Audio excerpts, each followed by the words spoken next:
ಈ ಕಾರ್ಯಕ್ರಮದ ಪ್ರಾಯೋಜಕರು ಯುವಂ ಯುಗಂ ಕನ್ನಡ ಮಾಸಿಕ ಪತ್ರಿಕೆ. ನಮಸ್ಕಾರ ವೀಕ್ಷಕರೇ, ಶ್ರೀಗರಿ ವಾರ್ತೆಗರಿಗೆ ಸ್ವಾಗತ. ನಾನು ನಿಮ್ಮ ಗ್ರಹೇಶ್ವರ ಗಾರ್ಡಿಗೇಂದ್ರ. ಈಗ ತಾನೇ ಹೆಬ್ಬಾಳು ಸುಬ್ರಹ್ಮಣ್ಯ ನಗರದಲ್ಲಿ ಅನೇಕ ಮಾಹಿತಿಗಳನ್ನ ಸಂಗ್ರಹ ಮಾಡಿದ್ದೇವೆ. ಅಲ್ಲಿನ ನಗರ ಪಾಲಿಕಾ ಸದಸ್ಯರು ಮತ್ತು ಅಲ್ಲಿ ಸಾರ್ವಜನಿಕರು ಅನೇಕ ಮಾಹಿತಿಗಳನ್ನ ಕೊಟ್ಟಿದ್ದಾರೆ. ಇವಾಗ ನಾವು ಇಲ್ಲಿ ಕೂತಿರ್ತಕ್ಕಂಥದ್ದು ಹೆಬ್ಬಾಳು 1ನೇ ಹಂತದಲ್ಲಿ ಅನ್ನಪೂರ್ಣೇಶ್ವರಿ ದೇವಸ್ಥಾನದ ಸನ್ನಿಧಿಯಲ್ಲಿ 37 ವರ್ಷದ ಹಿಂದೆ, ಅಂದರೆ 1986ರಲ್ಲಿ, ಅದಕ್ಕೂ ಮೊದಲು ಇದು, ಈಗ ನನ್ನ ಸ್ನೇಹಿತರು ಹೇಳಿದಾಗೆ ಉರುಳಿ ಬೆಳೀತಿದ್ದಂಥ ಹೊಲಗಳಿವೆಲ್ಲ.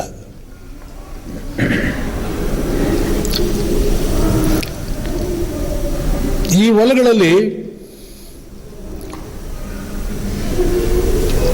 ಬಡಾವಣೆ ನಿರ್ಮಾಣ ಮಾಡೋಕ್ಕೆ ಸಂಕಲ್ಪ ಮಾಡಿದಾಗ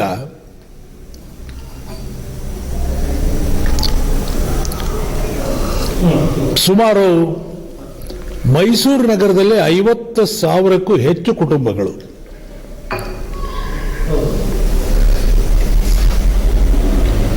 ಬಾಡಿಗೆ ಮನೆ, ಅನಧಿಕೃತ ಬಡಾವಣೆ, ಕೊಳಚೆ ಪ್ರದೇಶ ಇಂಥ ಕಡೆ ವಾಸ ಮಾಡ್ತಾ ಇದ್ದಾರೆ. ಈ ಕಾರಣದಿಂದ ನಾಗರಿಕರಿಗೂ ತೊಂದರೆ ಆಗದೆ ಮೈಸೂರು ನಗರ ನಾಲ್ನುಡಿ ಕೃಷ್ಣರಾಜ ಒಡೆಯವರು ಕಂಡ ಕನಸು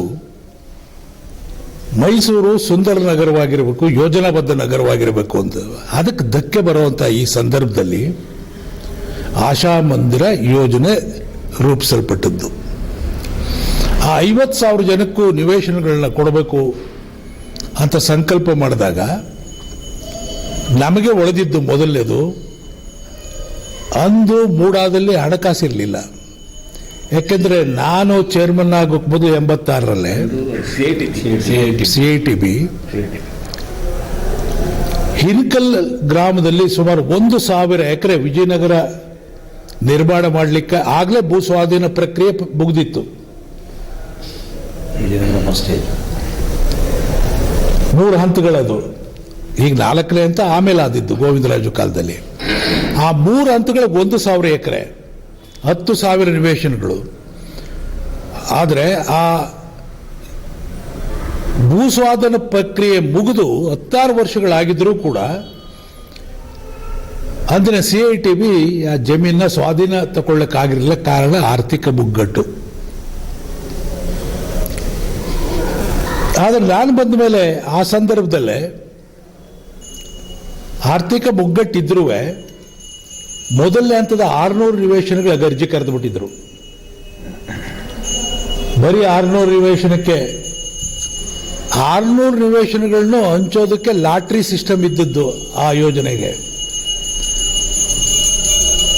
600ಕ್ಕೆ 25,000 ಅರ್ಜಿ ಬಂತು. ಅದರಿಂದ ಸಾಕಷ್ಟು ಹಣ ಡಿಪಾಸಿಟ್ ಆಯ್ತಲ್ಲಿ. ಬಹುಶಃ ಅದು ಸಾಲೋದಿಲ್ಲ ಅಂತ ಹೇಳಿ ಅದೇ ಸಂದರ್ಭದಲ್ಲಿ ನಾನು ಆವತ್ತು ನಗರ ಪಾಲಿಕೆಯವರು ಹುಡ್ಕೋದಿಂದ ಅನೇಕ ಮನೆಗಳನ್ನ ಕಟ್ಟಕ್ಕೆ, ಆಗ ನಮ್ಮದೇ ಜನತಾ ಸರ್ಕಾರ ಬಂದಿತ್ತು. ವಿಶ್ವನಾಥ್ ಮೇಯರ್ ಆಗಿದ್ದರು. ಅವ್ರಿಗೆ ಹುಡ್ಕೋದವ್ರ ಸಂಪರ್ಕ ಇತ್ತಲ್ಲ, ಅವ್ರ ಮೂಲಕ ನಾನು ಮೈಸೂರು ನಗರಕ್ಕೆ ಸಾಕಷ್ಟು ಮನೆಗಳನ್ನ ಮಂಜೂರು ಮಾಡಬೇಕು ಅಂದಾಗ ಅವರು 6,500 ಮನೆಗಳು ಸುಮಾರು 15 ಕೋಟಿ ರೂಪಾಯಿಗಳನ್ನ ಮಂಜೂರು ಮಾಡಿ ಆದೇಶನ ನನ್ನ ಕೈ ಕೊಟ್ಟರು. ಒಂದೇ ದಿವಸದಲ್ಲಿ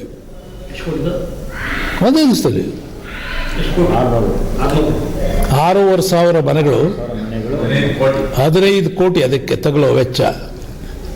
ಅದು ಕಾಂಪೊನೆಂಟು ನಾನು ಆಗಲೇ ಹೇಳಿದಾಗೆ EWS 1 and 2, LIG 1 and 2, MIG 1 and 2, HIG ಈ ಕಾಂಪೊನೆಂಟ್ ಮಾಡಿ ಆಗ ನನ್ನ ಮೇಲೆ ಜವಾಬ್ದಾರಿ ಬಿದ್ದಿದ್ದೇನೆಂದರೆ ಹುಡ್ಕೋದವ್ರು ತಯಾರಿದ್ದಾರೆ, ದುಡ್ಡು ರೆಡಿ ಇದೆ. ಈಗ ರೈತರು ಒಲಿಸ್ಬೇಕು ಹೇಗಾದ್ರೂ ಮಾಡಿ. ಆ ಸಂದರ್ಭದಲ್ಲಿ ರೈತರು ಒಪ್ಪಿಸ್ತಕ್ಕಂಥ ಕೆಲಸ ಸುಮಾರು 20,000 ಇದ್ದಂಥ ಎಕರೆಗೆ 20,000 ಪರಿಹಾರ ಕೊಡೋ 25 ಮಾಡಿದ್ವು. ಬೋರ್ಡ್ ಮೀಟಿಂಗಲ್ಲಿ 25,000 ಮಾಡಿ ಮತ್ತೆ ಲ್ಯಾಂಡ್ ಲೂಸರ್ ಸೈಟ್ ಪ್ರತಿ ಇದಕ್ಕೂ ಕೊಡಬೇಕು ಅಂತ ತೀರ್ಮಾನ ತಗೊಂಡು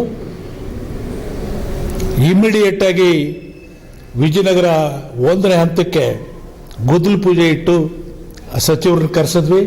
ಅವ್ರ ಕೈಲೇ ಪರಿಹಾರನೂ ಕೊಡಿಸಿದ್ವಿ ರೈತರಿಗೆ. ಅವ್ರ ಕೈಲೇ ಲ್ಯಾಂಡ್ ಲೂಸರ್ ಸೈಟು ಕೊಟ್ಟು ವಿಶ್ವಾಸ ಮೂಡಿಸಿದ್ವಿ ರೈತರಲ್ಲಿ.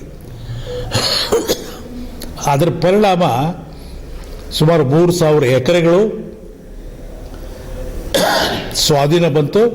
ಅದರಲ್ಲಿ ಹೆಬ್ಬಾಳು ಪ್ರಮುಖವಾದಂಥದ್ದು.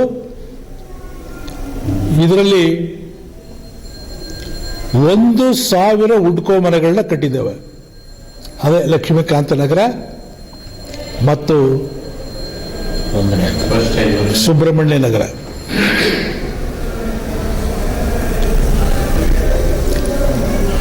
ಆದರೆ ನನಗೆ ಅನಿಸಿದ್ದು, ಬಹುಶಃ ಇಷ್ಟೆಲ್ಲ ಮನೆ ಕಟ್ಟಿ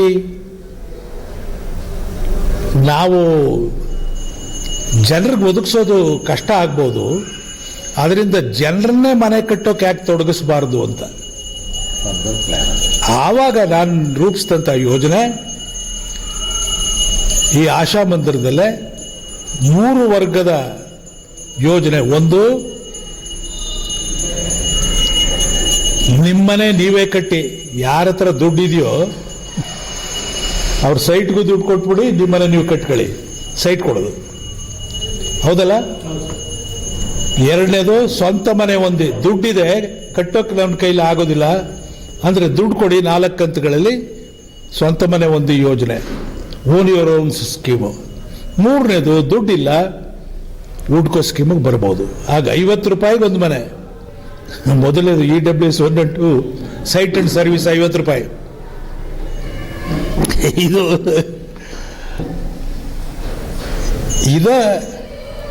ಇದಾದಾಗಲೇ ಹೆಬ್ಬಾಳ್ನಲ್ಲಿ ಹುಡ್ಕೋ 1,000 ಮನೆಗಳು ಬಂತು. ಆಮೇಲೆ ನಮಗೆ ಸೈಟ್ ಕೊಡಿ ಅಂತ ಬೇಡಿಕೆ ಇಲ್ಲಿ ಶುರುವಾಗಲಾಗಿ 1ನೇ ಹಂತದಲ್ಲಿ ಮತ್ತೆ ಅಲ್ಲಿ ಸುಮಾರು 28 ಕ್ರಾಸ್ಗಳಲ್ಲಿ ಅಲ್ವಾ, ಎಲ್ಲಿಂದ ಇದರಿಂದ ಛತ್ರದಿಂದ ಹಿಡಿದು ರಿಂಗ್ ರೋಡ್ವರೆಗೆ 28 ಕ್ರಾಸ್ಗಳು. ಇಲ್ಲೆಲ್ಲ ಸ್ವಲ್ಪ ಹೆಚ್ಚು ಕಡಿಮೆ 3-4 ಸಾವಿರಕ್ಕೂ ಹೆಚ್ಚು ಸೈಟ್ಗಳನ್ನ ನಿರ್ಮಾಣ ಮಾಡಿದ್ವಿ. ಜನರಿಗೆ ಅವಕಾಶ ಕೊಟ್ವಿ. ನಿಮ್ಗೆ ಎಷ್ಟು ಅಗಲ ಸೈಟ್ ಬೇಕು ಅಂದರೆ ನಿಮ್ಮ ವರಮಾನಕ್ಕೆ ತಕ್ಕಂತೆ EWSಗಾದ್ರೂ ಹೋಗಿ, LIGಗಾದ್ರೂ ಹೋಗಿ, MIG. ನಾವು ಅದನ್ನು ನಿರ್ಧಾರ ಮಾಡಲಿಲ್ಲ, ಮೂಡಾದವ್ರು ನಿರ್ಧಾರ ಮಾಡಲಿಲ್ಲ, ಅದು ಅವರೇ. 3 ಬಡಾವಣೆಗಳು ಆಪ್ಷನ್ ಕೊಡಬೇಕು, ಎಲ್ಲರೂ ಹೋಗಿ 9 ಬಡಾವಣೆಗಳು ಹೇಳಿದ್ವಿ ನಾವು. ಅದರಲ್ಲಿ ಯಾವುದಾದ್ರೂ ಕೇಳ್ಬೋದು. ಅದರಲ್ಲಿ ಹೆಬ್ಬಾಳಲ್ಲೇ ಬೇಡಿಕೆಗಳು ಜಾಸ್ತಿ ಆಯಿತು. ಕಾರಣ ಏನು ಅಂದರೆ, ಪಕ್ಕದಲ್ಲೇ ಕಾರ್ಖಾನೆಗಳಿದ್ದದ್ದು, ಕಾರ್ಮಿಕರಿದ್ದದ್ದು. ಹಾಗಾಗಿ ಈ ಹೆಬ್ಬಾಳು 1ನೇ ಹಂತ ಹೆಚ್ಚು ನಿವೇಶನಗಳು ಡಿಮ್ಯಾಂಡ್ ಜಾಸ್ತಿ ಆಯಿತು. ಆದರೆ ವಿಜಯನಗರ ಆಶಾ ಮಂದಿರಕ್ಕೆ ಥ್ರೂ ಮಾಡಲಿಲ್ಲ. ಅದು ಇಂಡಿಪೆಂಡೆಂಟ್ ಸ್ಕೀಮ್. ಅದು ಆಶಾ ಮಂದಿರದಲ್ಲಿ ವಿಜಯನಗರ ಇಲ್ಲ. ಆಮೇಲೆ ಪ್ರಭಾವ ಬೀರ್ಕಂಡು ತಗೊಂಡ್ರು ಅಷ್ಟೇ. ಅದು ಬಿಟ್ಟರೆ ಅದು ಆಶಾ ಮಂದಿರ ಯೋಜನೆ ಅದಲ್ಲ, ಅದು ಬಡಾವಣೆ.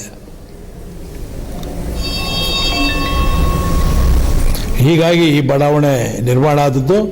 ಇವತ್ತು ನನಗೆ ತುಂಬ ಸಂತೋಷ ಏನಾಗ್ತದೆ ಅಂತಂದರೆ, ಈ ಬಡಾವಣೆ 1ನೇ ಹಂತ ಏನಿದೆಯೇ, ಒಂದು ಸಾರಿ ಪತ್ರಿಕೆಯಲ್ಲಿ ಬರೆದಿದ್ರು, ಬೆಂಗಳೂರಿನ ಮೆಜೆಸ್ಟಿಕ್ ವೃತ್ತವನ್ನು ಮೀರಿಸಿ ವ್ಯಾಪಾರ ವಹಿವಾಟು ಸೂರ್ಯ ಬೇಕರಿ ನಡೀತದೆ ಹಾಗೆ ಅಂತೇಳಿ.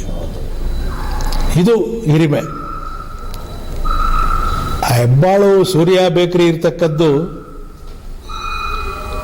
ಇದಕ್ಕೆ ಹೊಂದ್ಕೊಂಡಾಗೇನೆ. ಅದು ಅನ್ನಾಥ ರೈಟ್ ಇರ್ಬೋದು, ಇದಕ್ಕೆ ಹೊಂದ್ಕೊಂಡಾಗೇನೆ. ಅಂದರೆ ವ್ಯಾಪಾರ ವಹಿವಾಟು ಸೂರ್ಯ ಬೇಕಿಲ್ಲ ಅಷ್ಟಾಗಬೇಕಾದ್ರೆ ಈ ಬಡಾವಣೆ ಇಲ್ಲಿರೋ ಜನಸಂಖ್ಯೆ ಅವರ ಆರ್ಥಿಕ ಸಬಲೀಕರಣ ಇವೆಲ್ಲವೂ ಕಾರಣ.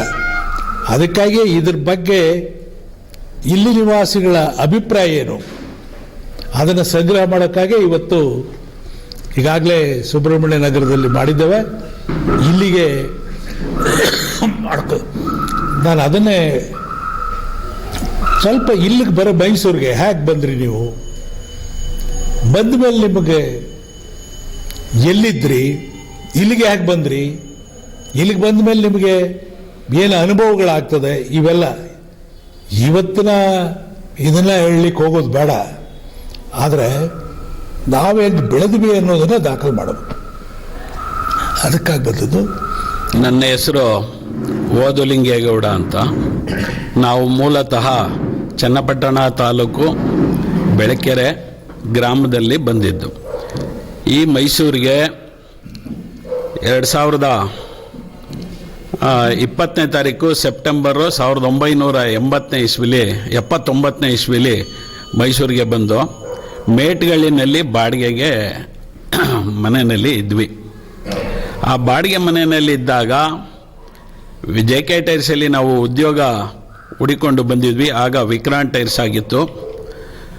ಬಾಡಿಗೆ ನಮ್ಮ ಜೀವನದಲ್ಲಿ ನಾವು ತಿಳ್ಕೊಂಡಿದ್ದು ಬಂದಾಗ ಯಾರೇ ಒಬ್ಬ ಎಜುಕೇಷನ್ ಡಿಪಾರ್ಟ್ಮೆಂಟ್ ಇರಲಿ, ಯಾವುದೇ ಉದ್ಯೋಗಿ ಆಗಿದ್ರು, ರಿಟೈರ್ಡ್ ಆಗುವಾಗ ಮಾತ್ರ ಒಂದು ಸೈಟನ್ನು ಮಾಡಿದರೆ ಅವನು ದಾಖಲೆ ಮನುಷ್ಯ. ರಿಟೈರ್ಡ್ ಆಗುವಾಗ ಒಂದು ಸೈಟ್ ಮಾಡಿದ್ದಾರೆ ಅನ್ನುವಂಥ ಹೆಸರನ್ನ ನಾವು ಕೇಳಿದ್ವಿ. ಈ ಬಾಡಿಗೆಯಲ್ಲಿ ಇದ್ದಂಥ ಜನಕ್ಕೆ ಇದ್ದಕ್ಕಿದ್ದಂಗೆ ಮನೆ ಹತ್ತಿರಕ್ಕೆ, ನಾವು ಆ ಕ್ಷಣದಲ್ಲೂ ಕೂಡ ಮನೆಯಲ್ಲೇ ಇದ್ದೆ ಬಾಡಿಗೆ ಮನೆಗೆ, ಪಾದಯಾತ್ರೆ ಮೂಲಕ ಇವರು ಡಿ ಮಾದೇಗೌಡರು ನಾವು ನೋಡೇ ಇರಲಿಲ್ಲ.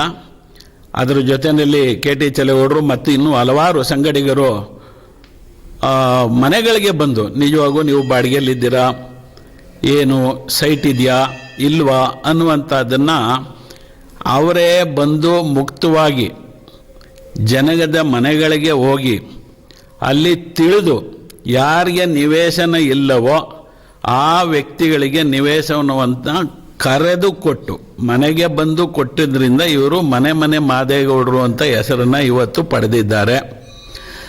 ಆ ಸೈಟು ನಮ್ಮ ಜೀವನದಲ್ಲಿ ಮೈಸೂರಿಗೆ ಬಂದ ಮೇಲೆ ಮೊದಲನೇ ಆಸ್ತಿ. ಅದಕ್ಕೆ ಇವರು ಭಾಜನರಾಗಿದ್ದಾರೆ. ಇದರಲ್ಲಿ ನಮ್ಮ ಈ ಗುರುಗಳು ಹೇಳ್ದಂಗೆ ಇದು ವ್ಯವಸಾಯ ಮಾಡತಕ್ಕಂಥ ಜಾಗ ಆಗಿತ್ತು. ನಾವು ಕಣ್ಣಾರ ನೋಡಿದ್ವಿ, ತಿರುಗಾಡಿದ್ವಿ. ಈ ಜಾಗದಲ್ಲಿ ನಿವೇಶನ ಕೊಟ್ಟಾಗ ಲಂಚರಹಿತವಾಗಿ, ಯಾವುದೇ ಲಂಚ ಇಲ್ಲ, ಬಹಿರಂಗವಾಗಿ ಹೇಳ್ಬೋದು ಅದನ್ನು, ಲಂಚರಹಿತವಾಗಿ ನಿವೇಶನಗಳನ್ನು ನಾವು ತಗೊಂಡದ್ದು ಬಹುಶಃ 2500 ರೂಪಾಯಿ ಅಂತ ಅನಿಸುತ್ತೆ. 2500 ರೂಪಾಯಿ, 1700 ರೂಪಾಯಿ, 2500 ರೂಪಾಯಿ ಸುಮಾರು ಹಂತಗಳನ್ನು ಮಾಡಿದರು. ಅದು ಇವತ್ತಿನ ದಿನ ಕಡಿಮೆ ಅಂದರೆ 60 ಲಕ್ಷ ರೂಪಾಯಿ ಖಾಲಿ ನಿವೇಶನಕ್ಕಾಗತ್ತೆ, ಸಿಕ್ಕಿದ್ರೆ ಮೊದಲನೇ ಹಂತದಲ್ಲಿ.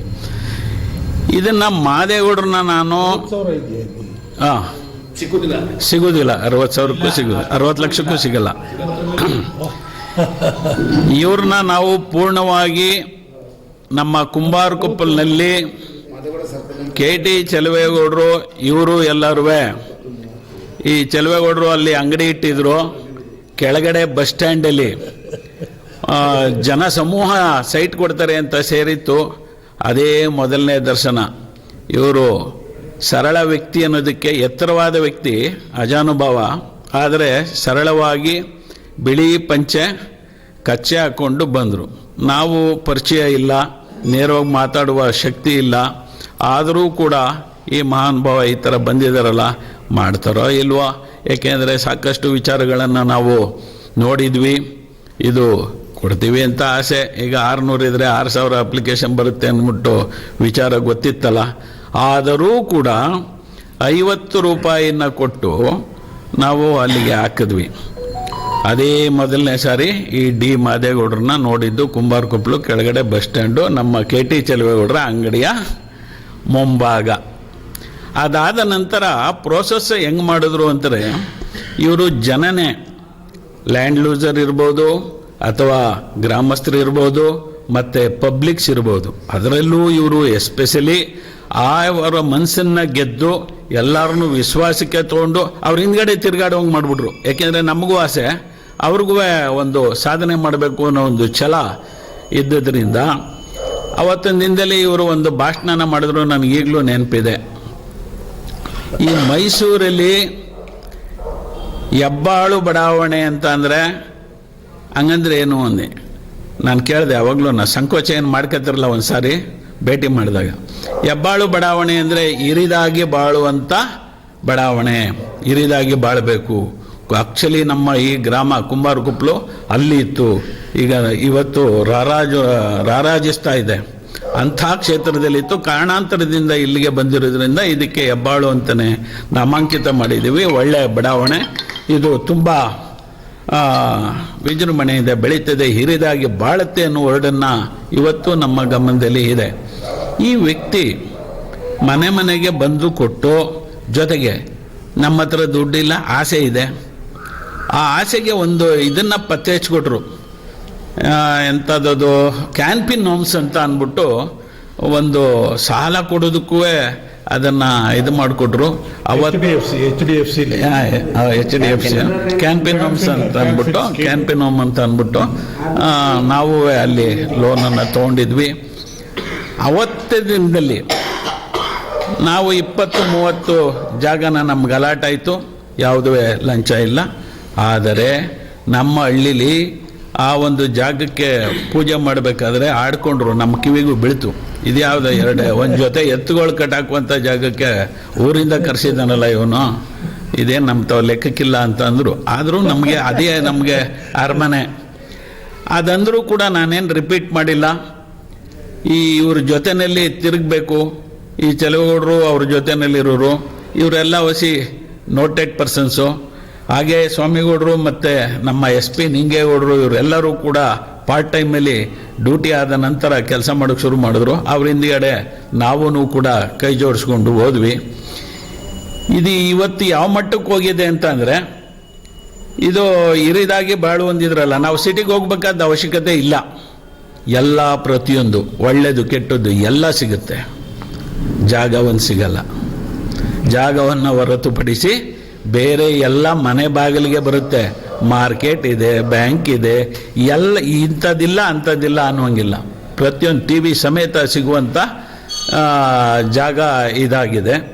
ಇದರಲ್ಲಿ ನಮಗೆ ಇಷ್ಟ ಆದದ್ದು ಹೆಚ್ಚಿನ ಮಟ್ಟದಲ್ಲಿ ಜಾತ್ಯತೀತವಾಗಿ ಇವರು ಜಾತ್ಯತೀತ, ನಾವು ಯಾವ ಜಾತಿಯೋ ಯಾವ ಊರೋ ಏನೋ ಎಲ್ಲ ನಮ್ಮವರೇ ಅನ್ನುವೊಂದು ಭಾವನೆಯಲ್ಲಿ ಇವರು ಮತ್ತು ಇವರ ತಂಡ ಎಲ್ಲ ಹೊರಗಡೆ ಊರುಗಳಿಂದ ಬಂದಿದ್ದವ್ರಿಗೆ, ಈ ಬೇರೆ ಸ್ಟೇಟಿಂದ ಬಂದಿದ್ದವ್ರಿಗೂ ಕೂಡ ಇಲ್ಲಿ ಒಂದು ನಿವೇಶನ ಮಾಡಿಕೊಳ್ಳಿಕ್ಕೆ ನಾವು ಅದೃಷ್ಟವಂತರು, ಮೈಸೂರಲ್ಲಿ ಇರೋದೇ ಒಂದು ಅದೃಷ್ಟ ಅನ್ನುವಂಥ ಇದನ್ನು ಇವರು ದಾಖಲೆನ ಮಾಡಿಕೊಟ್ಟಿರುವಂಥ ವ್ಯಕ್ತಿ ಅಂತಂದರೆ ಮನೆ ಮಾದೇಗೌಡರು.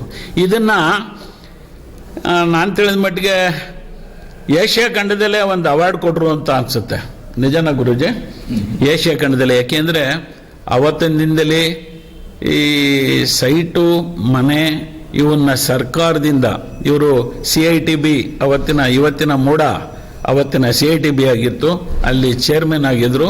ಆ ಚೇರ್ಮನ್ ಆದದ್ದು ಸಂದರ್ಭದಲ್ಲಿ ಈ ಒಂದು ಜನನ ಕ್ರೋಢೀಕರಿಸಿ ಈ ಒಂದು ಇಡೀ ಮೈಸೂರು ಏನು ಮೈಸೂರು ಅವತ್ತಿನ ದಿನದಲ್ಲಿತ್ತೋ 6-8 ಬಡಾವಣೆಗಳನ್ನು ಅರ್ಧ ಮೈಸೂರು ಹೊರವಲಯ ಅದನ್ನು ಸ್ಥಾಪನೆ ಮಾಡಿದಂಥ ಸಂಸ್ಥಾಪಕರು ಡಿ ಮಾದೇಗೌಡರು. ಅವ್ರನ್ನ ಜೊತೆಲಿ ಕುಂಡಿಸಿ ಹೇಳ್ತಾ ಇದ್ದೀವಿ ಅಂತಲ್ಲ, ಇದೆಲ್ಲ ನಿಜ ಸ್ಥಿತಿ, ಎಲ್ರಿಗೂ ಗೊತ್ತಿರುವಂಥದ್ದೇ. ನಾವು ಎಲ್ಲರೂ ಚಿರಪರಿಚಿತರ. ಆ ಒಂದು ದೃಷ್ಟಿಯಿಂದ ಇದನ್ನು ಹೇಳಲೇಬೇಕಾದ ಆಯಿತು. ಅಲ್ಲಿಗೆ ಇದು ಒಂದು ದಾಖಲೆಯ ನಿರ್ಮಾಣ ಆಗಿದೆ. ಇವತ್ತಿನ ದಿನ ರೆವಿನ್ಯೂ ಸೈಟ್ ಸಿಗ್ತಾ ಇಲ್ಲ. ಅವತ್ತಿನ ದಿನ ನಮ್ಮ ಈ ಮೇಟ್ಗಳ್ಳಿ ರೋಡಲ್ಲಿ ನಮ್ಮ ವಿಕ್ರಾಂತ್ ಟೈರ್ಸ್ ಅವರು ಇದನ್ನು ಕೇಳಿದಾಗ ಅಲ್ಲೂ ಒಂದು ಜಾಗನ ಕೊಡ್ತೀವಿ ಮಾಡ್ಕೊಳ್ಳಿ ಅಂದರು, ಇಡೀ ಹಾಸ್ಪಿಟ್ಲ್ ಹಿಂಭಾಗ. ಅಂಥ ಮಹಾನ್ ವ್ಯಕ್ತಿ ಇವರು. ಯಾವುದೇ ಕುಂದು ಕೊರತೆ ಇಲ್ದಂಗೆ ಇದಾದ ನಂತರ ಇದು ಕಾರ್ಪೊರೇಷನ್ಗೆ ಸೇರಿಸಿದ್ರು, ಮನೆನ ಕಟ್ಕೊಂಡು ನಾವು ಎಲ್ಲ ಪ್ರಜೆಗಳದು. ಅದಕ್ಕೆ ಹೆಗಲು ಕೊಟ್ಟವರು KT ಚೆಲುವೇಗೌಡರು. ಅವರು ಅವತ್ತಿನ ದಿನದಲ್ಲಿ 1980 ಎಷ್ಟನೇ ಇಸ್ವಿ ಸರ್? 94ನೇ ಇಸ್ವಿನಲ್ಲಿ 96ನೇ ಇಸ್ವಿನಲ್ಲಿ ಇವರು ಟ್ಯಾಕ್ಟರ್ ಗುರುತು ಅನಿಸುತ್ತೆ, ಕರೆಕ್ಟಾ ಸರ್? ಟ್ಯಾಕ್ಟರ್ ಗುರುತು ಅದಿನ್ನೂ ಮಡಗಿದ್ದೀನಿ ಒಂದು ಕಾರ್ಡನ್ನು, ಎಷ್ಟು ವರ್ಷ ಆದ್ರೂ ಕೂಡ ಮೊನ್ನೆ ತೋರಿಸ್ದೆ ಅವರಿಗೆ. ಈ ವ್ಯಕ್ತಿ ಎಲ್ಲಿ ಇವತ್ತೇನು ರಿಂಗ್ ರೋಡ್ ಇದೆಯೋ ಅಲ್ಲಿಂದ ಮೇಟ್ಗಳ್ಳಿಯಿಂದ ಈ surrounding ED hospital, cancer hospital ಇದೆಲ್ಲ ಸುತ್ತುವರೆದು ಒಂದೇ ವಾರ್ಡ್ ಇತ್ತು. ಅದನ್ನು ಇವರು ಗುರುಗಳು ಹಾಕ್ಕೊಟ್ಟಿದ್ದನ್ನು ಶಿಷ್ಯ ಆ ಗುರು ಮೀರಿಸಿದ್ರು. ಇವತ್ತಿನ ದಿನ ಎಲ್ಲರನ್ನೂ ವಿಶ್ವಾಸಕ್ಕೆ ತೊಗೊಂಡು ಇವರು ಒಂದು ಸ್ಕೀಮ್ ಮಾಡಿದರು. ಬಹುಶಃ ಇದು ಈ ಕಾಲದಲ್ಲಿ ಇಲ್ಲ ಅಂದ್ಕೊಂಡಿದ್ದೀನಿ. ಎಲ್ಲರೂ ಈಗ ಅಣ್ಣೇಗೌಡರು ಬೀದಿಗೆ ಹೋದ್ರೆ ಅಣ್ಣೇಗೌಡ್ರೆ ಅನ್ನೋದು, ಸ್ವಾಮಿಗೌಡರು ಬೀದಿಗೆ ಹೋದ್ರೆ ಸ್ವಾಮಿಗೌಡ್ರೆ ಅನ್ನೋದು, ಓದ್ಲಿಂಗೌಡರು ಅನ್ನೋದು, ಪುಟ್ಮಲ್ಲು ಅನ್ನೋದು, ಈ ಥರ ಪ್ರತಿಯೊಂದು ಬೀದಿನಲ್ಲೂ ಎಲ್ಲರಿಗೂ ನೀರು ಬರ್ತಾ ಇದೆಯಾ, ಇನ್ನೊಂದು ಇದೆಯಾ ಅಂತ ವಿಚಾರ ಮಾಡಿಕೊಂಡು ಎವ್ರಿಡೇ ಅದು ಅವರು ಡ್ಯೂಟಿ. ಅದಕ್ಕೆ ಅವರು ಹೆಸರಂತ. ಇನ್ನೊಂದು ಅದರ ವರ್ಡಲ್ಲಿ ಏನು ಹೇಳಿದ್ರು, ಇವರು ಹಾಕ್ಕೊಟ್ಟಿದ್ದ ದಾರಿನಲ್ಲಿ ನಾನು ಹೆಬ್ಬಾಳಿನ ಜನತೆಯ ಮಗ ಅನ್ನೋ ವರ್ಡನ್ನು ಇದೇ ಚೆಲುವೇಗೌಡರು ಹೇಳಿದ್ರು. ಅದನ್ನು ಇವತ್ತುವರೆಗೂ ಕೂಡ ಬಳಸ್ಕೊಂಡು ಉಳಿಸ್ಕೊಂಡು ಬಂದಿದ್ದಾರೆ. ಅದಕ್ಕೋಸ್ಕರ ನಾವು ಕೂಡ ಎಲ್ಲರೂ ಸೇರಿ ಅವ್ರನ್ನ ಮುಂದೆ ನಮ್ಮ ತಂಡದ ನಾಯಕರಾಗಿ ಇಟ್ಕೊಂಡಿದ್ದೀವಿ. ಈ ಒಂದು ಬಡಾವಣೆ, ಈ ಒಂದು ಜನ ಇವತ್ತು ಮೈಸೂರಲ್ಲಿ ಮೊದಲನೇ ಸ್ಥಾನದಲ್ಲಿದೆ ಅಂತ ಹೇಳ್ಕೋಬೋದು. ಎರಡನೇದು, ಇವರೇನು ಮಾದೇಗೌಡರು 6-8 ಬಡಾವಣೆಗಳನ್ನು ಮಾಡಿದ್ರು, ಅದರಲ್ಲೂ ಕೂಡ ಮೊದಲನೇ ಸ್ಥಾನದಲ್ಲಿದೆ ಅನ್ನುವಂಥದ್ದು. ಯಾಕೆಂದರೆ ನಮ್ಮದು ಎಲ್ಲ ಕಾರ್ಮಿಕರು, ಮಧ್ಯಮ ವರ್ಗದಲ್ಲಿರುವಂಥ ಜಾಗ. ಬರೀ ಇವರು ಜನಕ್ಕಷ್ಟೇ ಇದನ್ನು ಮಾಡಿಲ್ಲ, ಎಲ್ಲ ಜನಾಂಗಕ್ಕೂ ಕೊಟ್ಟಿರೋದಲ್ಲದೆ ಧಾರ್ಮಿಕವಾಗಿ ಮತ್ತು ಶೈಕ್ಷಣಿಕವಾಗಿ ಶಾಲೆಗಳು, ಪಾರ್ಕ್ಗಳು ಇವತ್ತು ಬಹುಶಃ ಸಿಟಿಲಿಲ್ಲ ಈ ಥರದ್ದು. ಅದನ್ನು ಇವರು ಎಲ್ಲ ಕಡೆ ಸಮುದಾಯ ಭವನಗಳು, ಅದು ಕಾರ್ಪೊರೇಷನ್, ಪ್ರತಿಯೊಂದು ನಮ್ಮ ಕೈಗೆಟುಕುವಂಥ ಅದು ಪರಿಸ್ಥಿತಿಗೆ ತಂದಂಥ ಪುಣ್ಯಾತ್ಮರು. ಇವ್ರನ್ನ ನಾವು ಸ್ಮರಿಸಬೇಕಾದದ್ದು ಧರ್ಮ. ಇವ್ರನ್ನ ಮನೆ ಮನೆ ಮಾದೇಗೌಡರು ಅಂತಲೇ ಹೆಸರಿಟ್ಟರು. ಮೊದಲನೇ ಪ್ರಜೆ KT ಚೆಲುವೇಗೌಡರಾಗಿ ಅವರು ಕೂಡ ಅವರ ಶಿಷ್ಯನನ್ನು ಬೆಳೆಸಿದ್ರು. ಹಾಗೆ ಪ್ರೇಮ ಮೇಡಮ್ಮು, ಶಿವಣ್ಣನೂ ಕೂಡ, ಪ್ರೇಮ ಮೇಡಮ್ಮು ಕೂಡ ಅದೇ ದಾರಿನಲ್ಲಿ ಬರ್ತಾ ಇದ್ದಾರೆ. ಇವರ ಹೆಸರು ಯಾವತ್ತೂ ಚಿರಾಯವಾಗಿರಬೇಕು ಅನ್ನುವಂಥದ್ದನ್ನು ಹೇಳಿ, ಉಳಿದ ಭಾಗವನ್ನು ನಮ್ಮ ಸ್ನೇಹಿತರು MK ಸ್ವಾಮಿಗೌಡರು ಮಾತಾಡಬೇಕು ಅಂತ ಕೇಳಿ ನಾನು ಮಾತನ್ನು ಮುಗಿಸ್ತೀನಿ. ಮತ್ತೆ ಮುಂದಿನ ವಾರ್ತೆಗರಿಯಲ್ಲಿ ಭೇಟಿಯಾಗೋಣ. ಶ್ರೀಗರಿ, ನಿಮ್ಮ ಮನದಾಳದ ಗರಿ. ನಮಸ್ಕಾರ. ಶ್ರೀಗರಿ, ನಿಮ್ಮ ಮನದಾಳದ ಗರಿ. ಶ್ರೀಗರಿ, ನಿಮ್ಮ ಭಾವನೆಗಳ ಗರಿ. ಶ್ರೀಗರಿ, ನಾಡಿನ ಹೆಮ್ಮೆಯ ಗರಿ. ಮನೆ ಮನಗಳ ಗರಿದು ಶ್ರೀಗರಿ, ತನು ಮನ ಧನಗಳ ಗರಿದು ಶ್ರೀಗರಿ, ವಿಶ್ವದ ದೇಶದ ನಾಡಿನ ಗರಿದು ಶ್ರೀಗರಿ. ಶ್ರೀಗರಿ ಶ್ರೀಗರಿ ಶ್ರೀಗರಿ ಶ್ರೀಗರಿ ಶ್ರೀಗರಿ, ನಿಮ್ಮ ಮನದಾಳದ ಗರಿ.